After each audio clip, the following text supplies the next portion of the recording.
बनावट नंबर प्लेटचा वापर करून शासनाची फसवणूक करणाऱ्या 2 संशयितांविरोधात महात्मा गांधी चौक पोलीस ठाण्याने मोठी कारवाई केली आहे.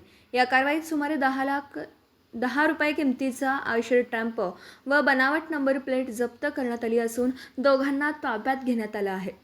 ही कारवाई 20 जून 2026 रोजी सायंकाळी भारतनगर 100 फूट रोड मिरज येथे करण्यात आली.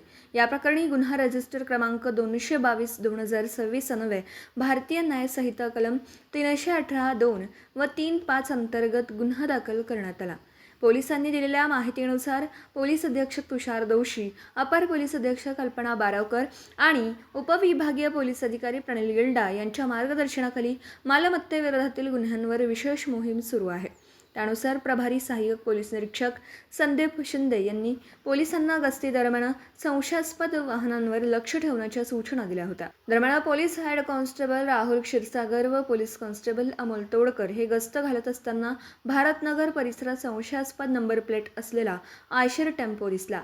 वाहन थांबवून चालक फिरोज आयुब गोलंदाज यांच्याकडे कागदपत्रांची चौकशी केली असता त्याने उडवाउडवीची उत्तर दिली.